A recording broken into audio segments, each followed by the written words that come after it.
Film ini diawali dengan memperlihatkan sekelompok anak kecil yang sedang bermain. Permainan ini dinamakan cumi-cumi karena bentuknya yang mirip. Peraturannya mudah, anak-anak dibagi dua regu yaitu penjaga dan penyerah. Saat permainan dimulai, penjaga bergerak di dalam garis dengan dua kaki, sedangkan penyerang menggunakan satu kaki di luar garis. Penyerang bisa menggunakan dua kaki ketika sudah menyeberang. Setelah itu penyerang berkumpul di perut cumi untuk bersiap melakukan penyerangan. Mereka mulai dorong-dorongan. Penyerang hampir keluar garis namun bisa diatasi. Penjaga harus mengeluarkan penyerang dari garis dan penyerang harus bisa sampai di kepala. Penyerang berusaha menghindar dari penjaga sampai baju yang ia kenakan robek. Penyerang berhasil sampai di kepala cumi-cumi dan akhirnya menang.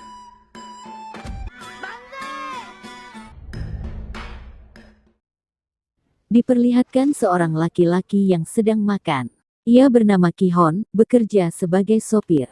Saat itu ia sedang berbicara dengan ibunya mengenai masalah utang piutang. Ibunya memberikan uang untuk dibelikan kado ke cucunya. Namun di sini terlihat Ki-hon yang merengek karena ibunya selalu mengeluh kesakitan, tetapi tetap saja bekerja. Saat ibunya pergi bekerja, tiba-tiba mimik wajah Ki-hon berubah. Tiba-tiba ia tersenyum dan langsung mengambil kaleng berisi kartu debit miliki ibunya. Setelah itu Ki-hon dan temannya pergi ke bank untuk menarik uang. Namun saat memasukkan PIN salah, ternyata PIN itu telah diganti oleh ibunya dengan tanggal lahir anak Ki-hon. Saat berhasil mengambil uang, Ki-hon dan temannya langsung membeli sejumlah kupon untuk taruhan kuda. Namun tebakan yang pertama gagal. Kemudian ia membeli lagi dan ternyata tebakannya benar. Kuda yang ia pilih melesat hingga nomor 1. Ki-hon pergi ke kasir untuk mendapatkan uang sebesar 4,5 juta won. Saat di luar ia berbicara di telepon dengan anaknya mengenai hadiah ulang tahun. Di tengah-tengah pembicaraan tiba-tiba muncullah sekelompok orang yang ingin menagih hutangnya. Ki-hon lari ke dalam dan menabrak seorang cewek. Gi-hun akhirnya terjebak di toilet dan sedang terkepung. Gi-hun ingin membayar hutangnya dengan uang tadi, namun uangnya jatuh saat bertabrakan dengan cewek tersebut. Hidung Gi-hun berdarah karena ditonjok oleh rentenir tadi. Rentenir tersebut menggunakan darah Gi-hun untuk menandatangani surat penyerahan organ tubuhnya. Setelah itu ia pergi ke sebuah permainan untuk mendapatkan boneka. Setelah beberapa kali mencoba dan gagal, Gi-hun dibantu anak kecil untuk mendapatkan kado. Gi-hun senangnya bukan main, sampai anak kecil itu dipeluk. Gi-hun dan anaknya makan bersama, saat itu ia memberikan hadiah. Ternyata isi di dalamnya adalah sebuah pistol. Ketika ditarik pelatuk muncullah api. Ternyata itu hanyalah pemantik. Setelah makan, Gi-hun mengantar anaknya ke istrinya dengan digendong.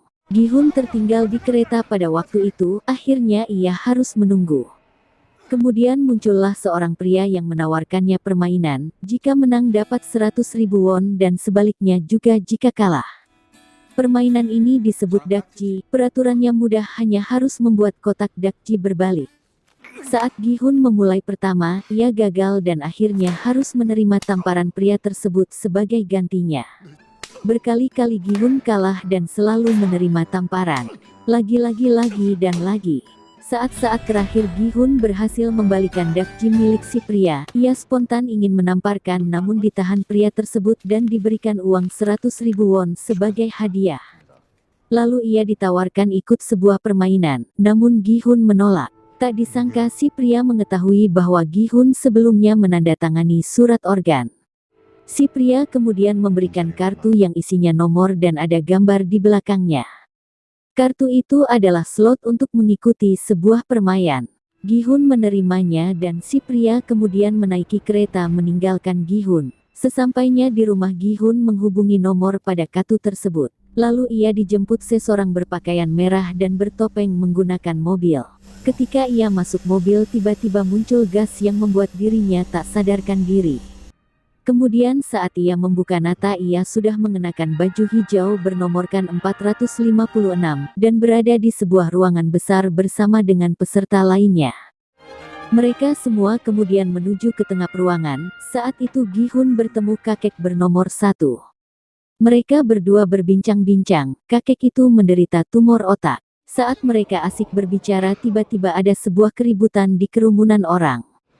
Ternyata itu wanita yang ditabrak Gi-hun pada awal film, ia nomor 67. Dan si laki-laki nomor 101. Wanita 67 dipukuli dan ditendangi sampai tersungkur di lantai. Tiba-tiba Gi-hun dari belakang kerumunan maju ke tengah dan menanyakan soal uangnya pada waktu itu. Namun Gi-hun ditendang oleh nomor 456 dan terjadi perdebatan antara mereka berdua. Gi-hun menganggap mereka adalah pencopet dan preman.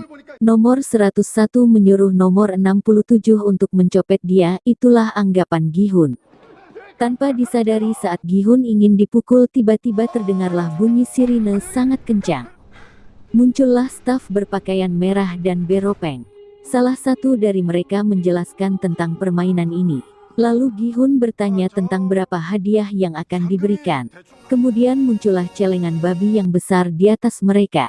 Celengan itu akan terisi setiap permainannya. Kemudian mereka berbaris untuk menandatangani persetujuan. Ada 3 peraturan dan salah satunya bisa berhenti jika semua berhenti. Mereka semua berbaris satu-satu untuk difoto wajahnya. Di sisi lain di ruang operator terdapat orang serba hitam, ia merupakan foreman. Dia yang mengatur jalannya semua permainan nantinya. Mereka semua terus berjalan menyusuri tangga warna-warni. Lalu keluar menuju lapangan, di mana di sana hanya terdapat boneka dan 2 staf pengawal. Boneka tersebut mengeluarkan suara, bahwa permainan hang pertama dimainkan adalah lampu hijau dan lampu merah. Mereka semua bisa bergerak jika boneka mengucap lampu hijau dan berhenti jika lampu merah. Yang bisa melewati garis selama 5 menit merekalah yang lolos babak selanjutnya. Dan yang bergerak saat lampu merah mereka yang tereliminasi. Dan permainan pun dimulai. Mereka semua sangat antusias karena terlalu semangat. Rambut pirang bergerak saat lampu merah atau saat boneka menengok. Tiba-tiba dia langsung tersungkur ke tanah. Boneka tersebut melanjutkan permainan. Saat orang lain mendekati orang pirang tersebut, mulutnya keluar darah. Orang tersebut kaget dan berlari menuju belakang. Tanpa disadari boneka sedang lampu merah. Akhirnya ia ditembak dan darahnya mengenai seorang wanita. Spontan wanita tersebut berteriak dan membuat peserta lain berlarian. Namun karena lari, mereka semua ditembak satu persatu. Darah bercucuran dan orang-orang berjatuhan. Terdapat kepala yang terinjak. Mereka ingin masuk ke pintu lagi namun mati. Banyak sekali mayat yang tergeletak. Sekali lagi boneka tersebut memberitahu peraturannya. Dan permainannya pun dimulai kembali. Kakek nomor 1 memulai pergerakan terlebih dahulu, kemudian semuanya mengikuti. Saat lampu merah terdapat orang yang bergerak dan berakibat ditembak. Karena paksaan Sang-woo dan waktu akhirnya Gi-hun mampu bergerak. Di depan, nomor 101 dibuntuti nomor 67. Nomor 67 menarik rambut 101 yang berakibat ia terjatuh. Setiap boneka itu menenhuk pasti ada yang terbunuh. Saat Gi-hun hendak melangkah, tiba-tiba kakinya dipegangi oleh seseorang yang terluka. Namun karena waktu kurang sedikit, Gi-hun meninggalkan ia. Pria tersebut berakhir ditembak dan mati. Di bawah alunan musik Fly Me to the Moon, mereka semua sedikit demi sedikit maju. Namun setiap pergerakan ada saja seorang yang mati. Waktu tinggal sedikit mereka semua bergegas untuk cepat sampai di garis. Satu demi satu mereka melewati garis saat Gi-hun berlari. Ia tidak sengaja menginjak tangan seseorang yang membuat dirinya hampir jatuh. Untung saja ada nomor 199 yang memeganginya sehingga ia tetap diam. Kemudian mereka berdua berlari di saat detik-detik terakhir mereka berdua berhasil melewati garis tersebut. Dan semua peserta yang tidak masuk garis ditembak satu persatu. Permainan pertama selesai. Masih banyak episode lagi. Tunggu permainan berikutnya hanya di M Film. Jangan lupa like, share, and subscribe.